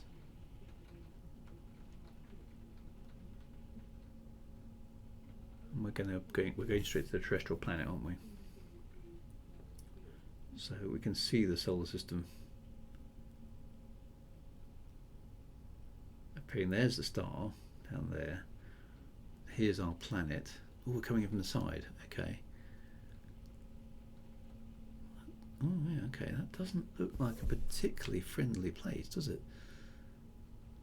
That looks really rather dry and arid. That one does. That looks more like a Mars, doesn't it? Than yeah. So I think if we were looking for a new home, we'd be a bit disappointed with that one. Pretty sure I saw water on the lit side. Okay, let's go around and have a look. Well, that could be water over there. Is that just because of the angle of the sun there? That looks. Oh, look at that. That's a screenshot, isn't it? Look at that. That looks insanely good. I mean, I know without magic space photography, you wouldn't be able to see that in real life because the sun would be blotting out the nebula, but it still looks damn pretty, right? You know, high dynamic range photography going on there, but I must stop calling it photography. It's fun in VR. It does look amazing. Good evening. Have you played Pulsar? I don't think I have. Let's switch the drives on. I like the way there's a little skdunk as you establish the warp field. That's quite a nice little touch. Let's slowly move ourselves around. That does look very, very pretty. Okay, so is that water there, or is that ice? How could we tell from up here? Oh no, look, there's a green. There is a green tinge to the surface. That could well be water. Yeah, it could well be.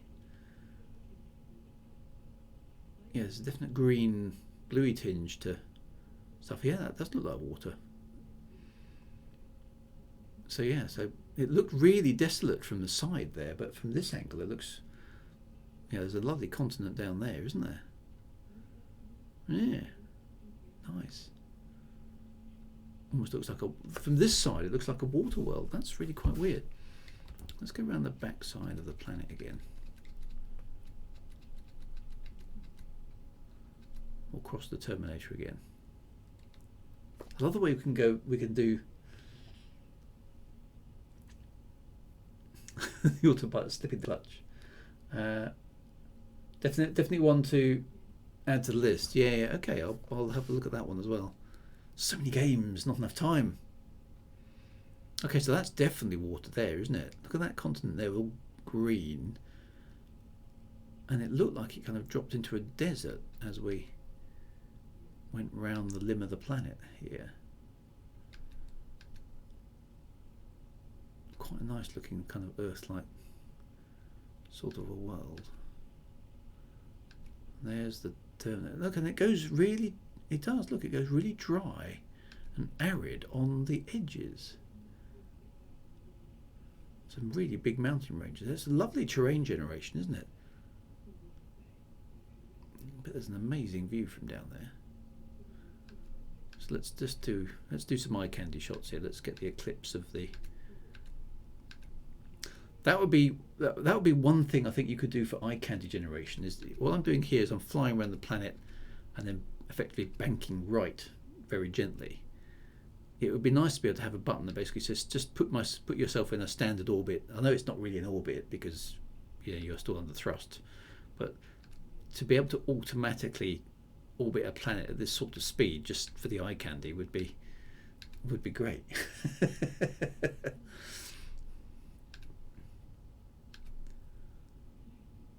We're still getting a bit of glow from the sun, even though we should be in eclipse, but that's knowing where the star is, I guess. So it does look a little bit like a tidally locked world, doesn't it? But I don't know if you've done that, have you yet, Dan? So look, there's the planet eclipsed by, sorry, the star eclipsed by the planet with the nebula behind it. And then eventually, because we can tell where the sun's position is by the glow on the hull, which we shouldn't be able to see, but shadow distance needs tweaking. Okay, we should get a nice little sunrise there, or a star rise, should I say, as we come around. So this would be nice to be able to do this. There we go, look. And then we get the look at the line of the atmosphere there. Very pretty.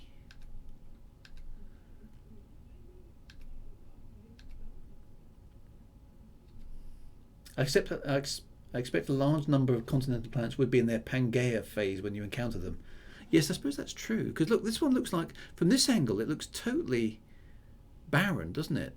And yet the sea seems to all be concentrated on the sunlit side. But I don't know, Dan, have you done tidally locking yet? I think you hadn't done it last time. And this one looks like it's quite a long way out to be tidally locked.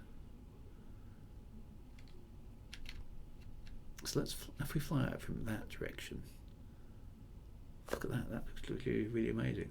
There's another interesting effect as well of the illumination of the planet being a little bit more than 50%, which is also correct. So the planet illumination would, because of the atmosphere, proceeds a little bit further around the sides of the planet, and also the fact that the star is bigger than the planet means that about 52-53% of the planet is illuminated at any given time. So lots of little bits of astronomy like that I can see in there. Tidal locking isn't coded in specifically yet, but it could be a happy accident from the procedural generation. That looks really nice from this distance, doesn't it? God, you don't just want to get down there and have a look what's on the surface. Very, very cool. Right, so just in case, because we do want to go and have a look at some rings that we know are particularly good. So let us just check out, because oh no, I think I've just fallen through the floor again. But yeah, I didn't do that before, and I've done it twice in this session. It's just weird. So there's a gas dwarf here, two gas dwarfs. Let's randomly choose one, that one there, and see if any of these generates rings.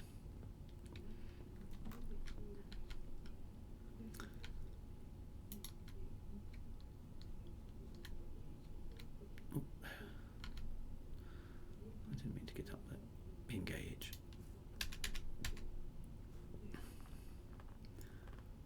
Say goodbye to our pretty little planet. It disappears off into the distance. And we'll fly straight across the solar system to this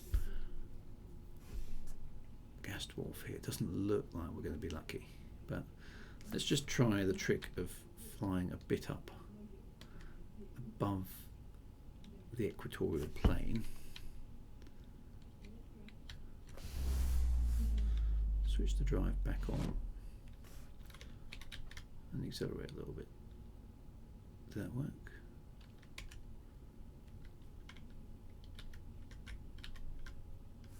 It did. It's just, is there anything there? No, I don't think we got lucky. Don't see any rings. Ah. Well, okay, that's a good thing. Will there be a way to bookmark systems of planets for a revisit? So if you find something interesting, I suppose, yeah. I mean, you want to be able to say, right, this is a cool place that we went to. Yeah, bookmarking facility. Okay, rings are all generated at the equator currently, so I'll change it so they can be at a different angle. Okay. Right, so what I'll do just for a moment while I'm having a think about any more questions I want to go. Let's set. How can we? Wasn't there a way to set course for Earth? Was it press home? Earth. Actually, Earth isn't super far away. Okay, so I'll engage anyway. Let's just head for Earth for the time being. Let's head home because it's quite nice to just travel, isn't it? ETA years. We're down to 2 years now. Yeah, on the helm right now is the beginnings of the bookmark system. Oh, is that? I didn't see that. Okay, so helm controls, sublight engines. Where would that be? Targeting, orbital positioning, power draw. Oh, save targets. Okay, so there, yeah, there's a sheet. Okay, so can have a think about how that would work. Okay, interesting. Okay, so basically it's saying it'll take us 28 minutes to get back to Earth, so that's a bit long for this stream. Okay, so if you start a new multiplayer game, you will start at Earth and it's a different save. Because, yeah, it'd be quite nice to continue going on exploring the galaxy. Okay, so I can quit this game, can't I? Okay, exit to main menu. Yeah. And I can start. Okay, so a multiplayer game. All right, so host game. So would this be a possibility for somebody to join me if they've got the game client? Host game. God, it's a little bit loud in my ears. So max players 8. Server details. Drew's amazing server. A pithy and inspiring description for your server.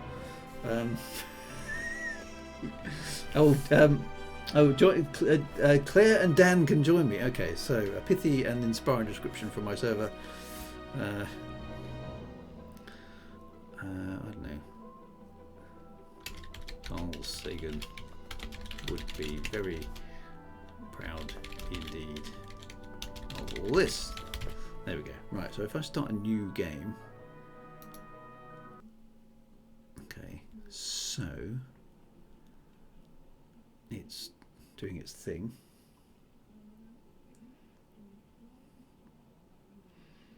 Artemis Starship. Yeah, so Artemis is a lovely game, but Artemis is actually only a 2D environment. Okay, so I am back aboard the ship. So do I have to? Oh, hello! Look. Oh, there is somebody who looks a little bit underdressed for work on the Starship, in my humble opinion.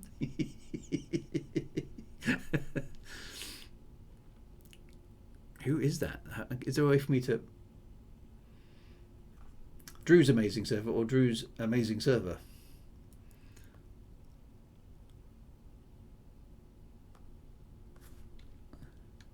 Maybe in the future humans don't need clothes. Brave nude worlds. That's brilliant. Look, there's Dan. Dan has appeared. He's got his clothes. Excellent. Congratulations, Dan. I don't think we've got any emotes, but we can sort of nod our heads at each other at the moment. That's very cool.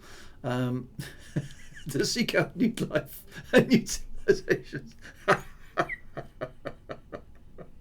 That's very good.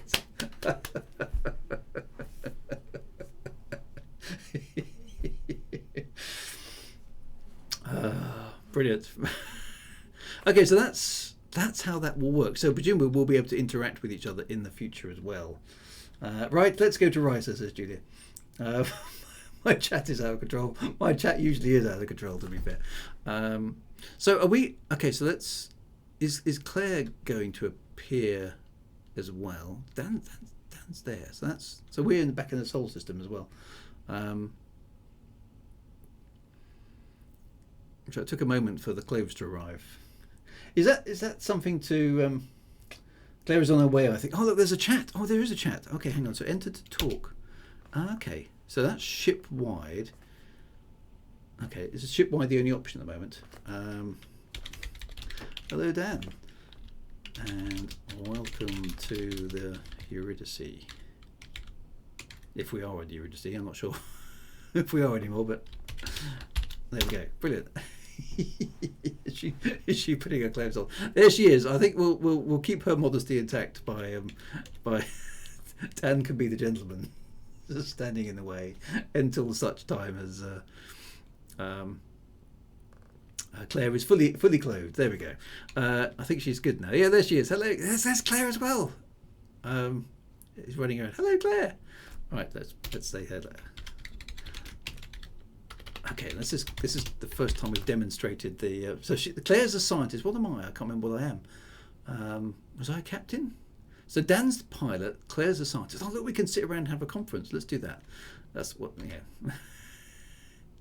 There we go. So Claire's the scientist. Dan's the pilot. Sit down and we'll discuss what we're going to do.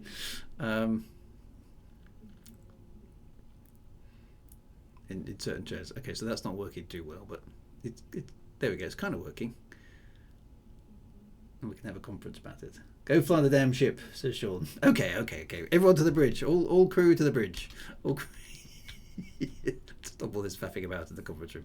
All crew to the bridge.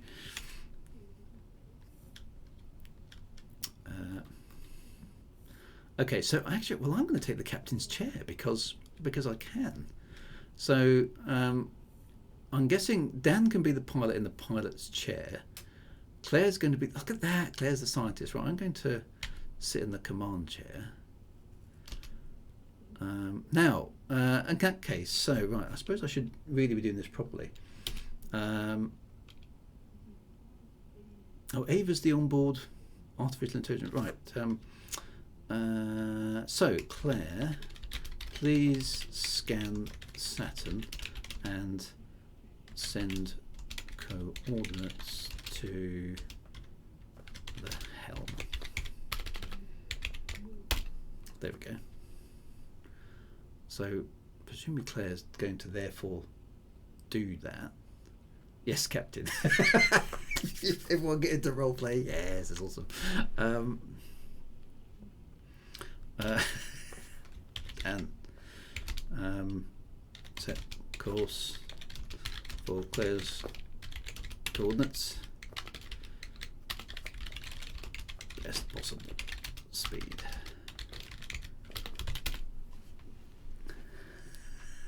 Captains don't say please. I suppose that's true. Okay, so let's watch this then from the captain's chair. Oh, look at that! The whole thing moves. Oh, we're going to fly straight for the Earth. I said around the planet. I'll throw it. There. Anyway, okay. Look at that. The hologram's moving. Look at that. Oh, that's glorious. Because you can't really see that when you're doing all the stuffs. Okay, so look at that. We can see Saturn's rings. Okay. Doesn't that look amazing?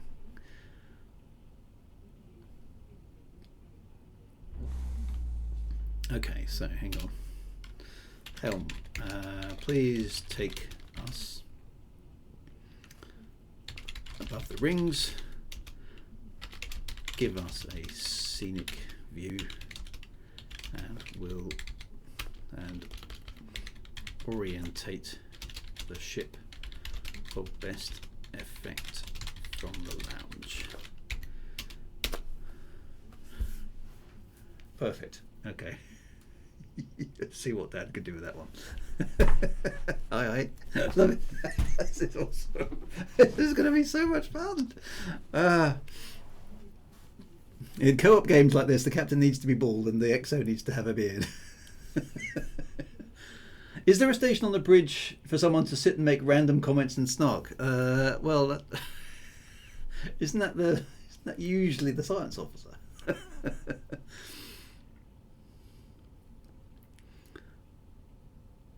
That's brilliant. Let's ask Claire some stuff. Claire, what is the diameter of Saturn according to the scanners? Okay.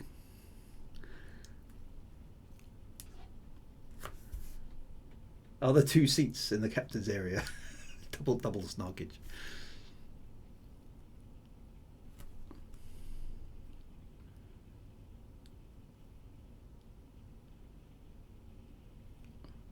There we go. So Claire's been doing some science. Look at, and the surface gravity. Oh, this is.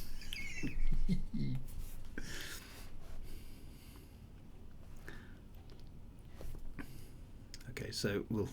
Oh, look at the view outside as Dan's flying the ship.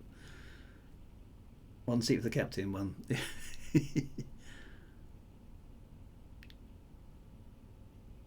This is going to be so much fun, being the captain or taking on a role on the ship.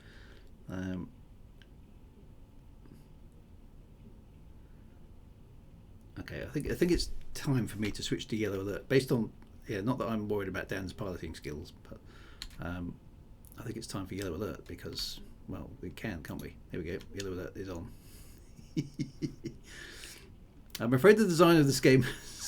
I missed that. What did it say? I'm afraid the designer of this game has failed.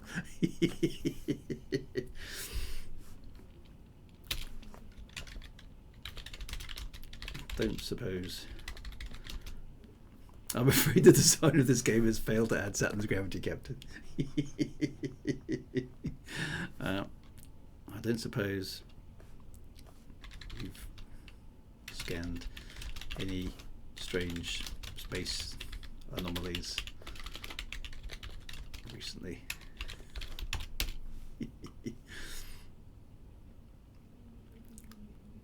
So Dan is having fun flying. Oh, look, he's getting us a nice view of Saturn's rings. This is looking good.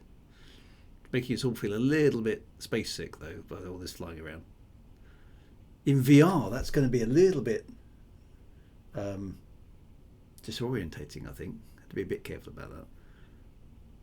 Because I'm not doing anything, I'm getting much more of a sense of the ship kind of moving around in space, which is a little bit disorientating actually, given that somebody else is flying. But it does give you a real sense of being in command rather than, because you're not doing anything, you're just dishing out instructions.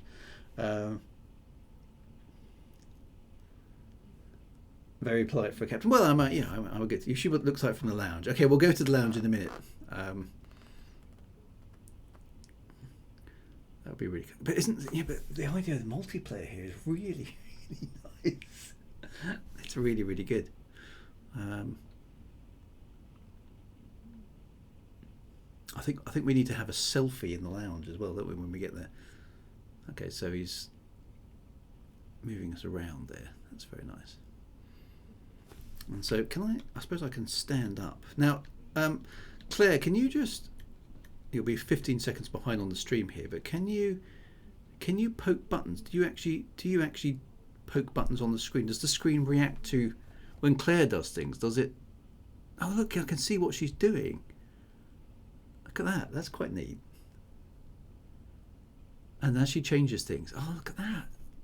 So I can see her. Although her hand's not moving yet, maybe that's coming, but you can see what she's doing on the console as she's doing it.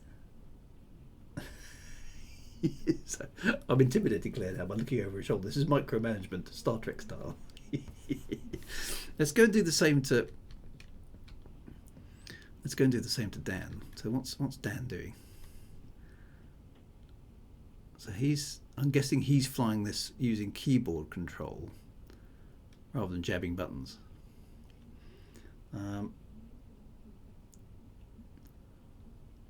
But he is now, okay, there we go. So he's now moving around, looking at stuff. So you'll be able to see your fellow crew members doing stuff, which is careful, Drew. Claire might press the hole in the floor button again. Claire and Dan's job stress goes up. Management looking over their shoulders.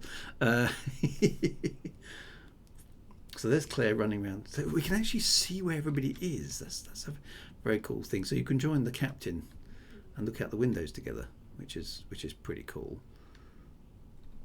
There we go. Look.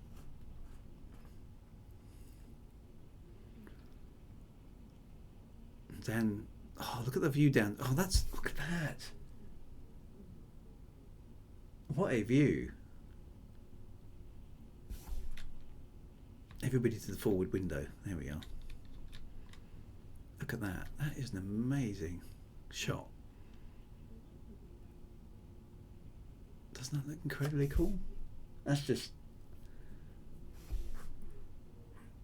New introduction, Aident Cyan. What about animations when you press a button with a finger really clicking? Well, that's a question for Dan. I don't know. I mean, it would be quite cool, but that's probably a level of detail that's a bit further down the line. But even so, it does look amazing. That looks really, really pretty.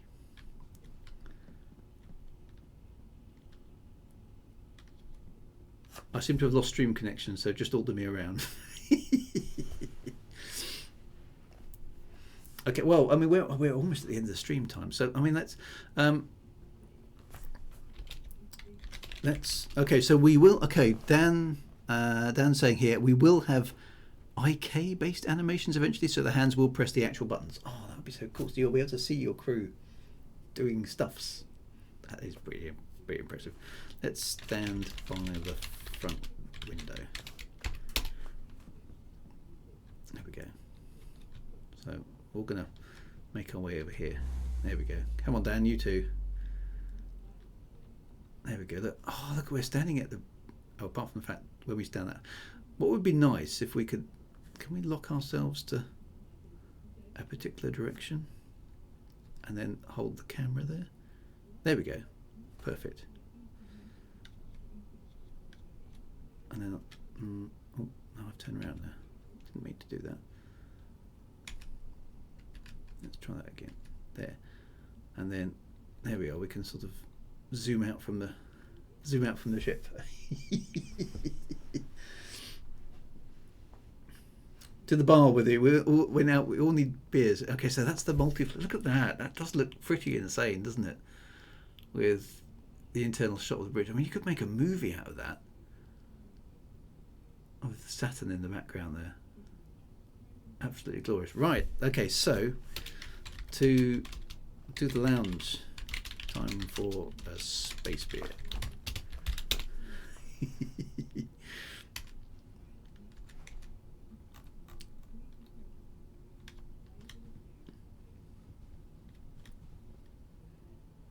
So that's right. To the lounge. Time for a space beer. You lead the way, scientist Claire. Oh no, Dan's moving the ship.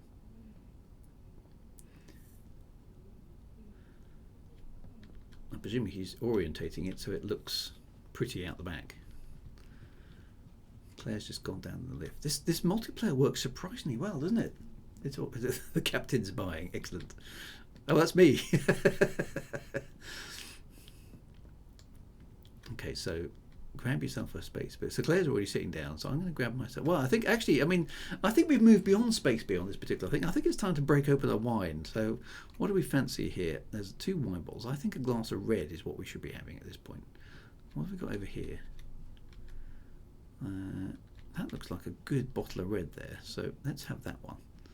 I think it's time for us all to have a drink. Let's put that on the table. There we go. Got it right as well. So I'm going to sit here. There we go. Look at that. We all sat around the table, multiplayer, with a bottle of wine, with Saturn in the background. Chateau Picard indeed. Look at that. I mean, that's just insanely good. That is just amazing. It doesn't. I mean, that is just yeah, red wine with gas giants. Well, I mean, obviously, Sean. It is an amazing view, isn't it? That does look insanely good. Dan, excellent. Excellent piloting, Dan. You excel yourself.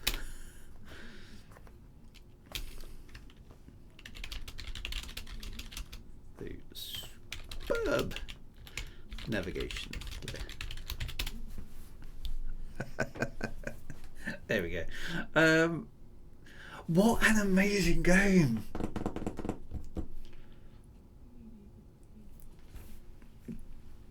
Oh, all the gameplay possibilities as well. Just the screenshots, the gameplay, the fun, the shenanigans that we are going to have playing this with a crew of 8.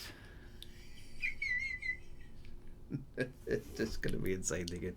That is brilliant. I love the way that works.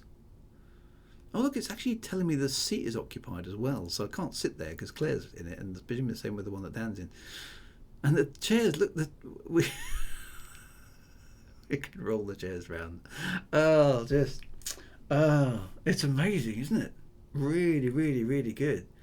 Wow, what the possibilities! Yeah, we can jump on a ship together and go and explore the universe. It's just. And with Wombles too, and the Drew's crew to boldly go. So Claire's getting. What's Claire got? Anything? She's looking for a bottle opener, I think.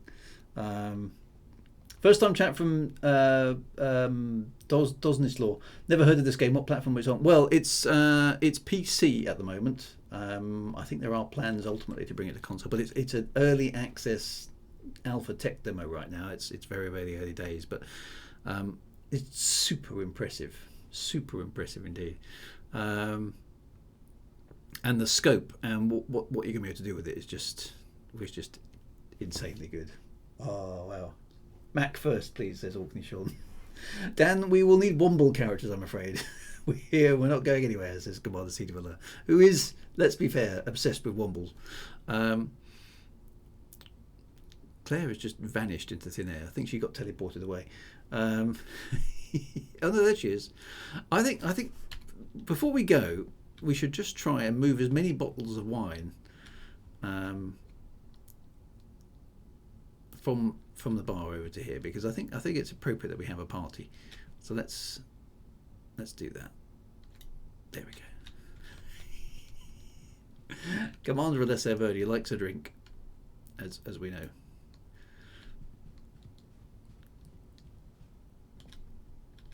It's going to be one of those nights. Oops, I've just knocked that over. Oh, I've knocked that one over as well. This isn't going well. I'm not sure I'm very good at the physics. No. Probably had too much Alterian whiskey already by the look of that. I'll do this bottle of wine any good.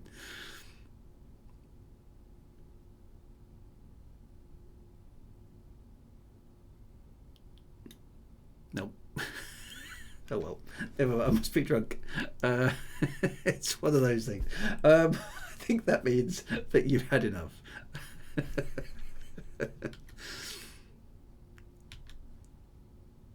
Oh, you're probably right.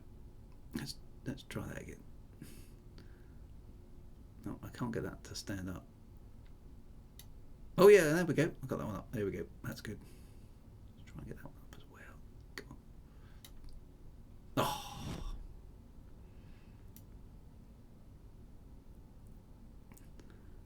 Oh. That was a total disaster. Oh, Dan's moving the ship. Oh, that's really weird when the ship moves when you're not in when you're not in charge of it. Where is he taking us? Just a normal day at work. Wine skittles. Yep.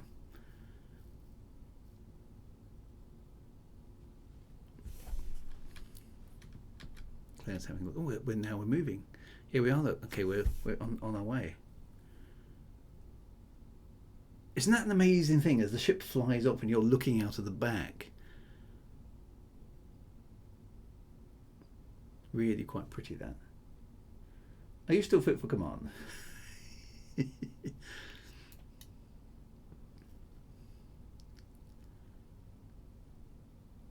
and just flying along the rings here. There will be a bowling alley eventually. Excellent. You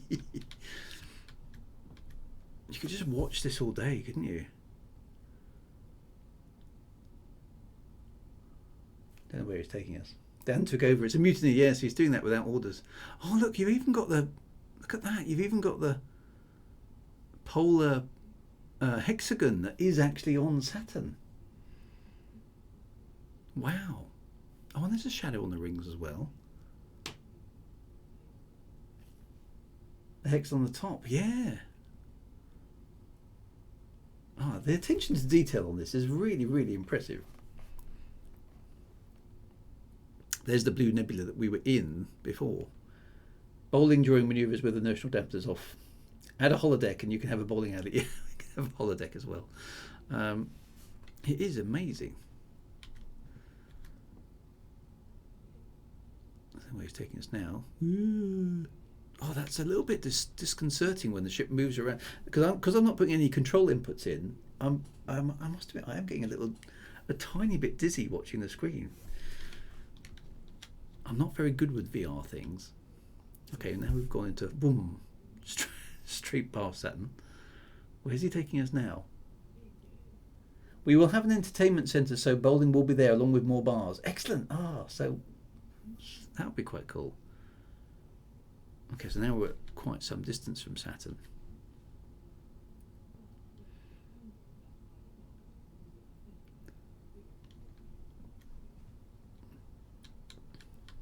So Claire's run off over there. Where's she going?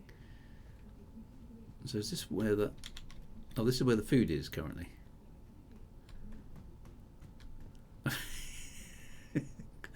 It's just kicking the food around. I'm not sure that's very hygienic, Claire.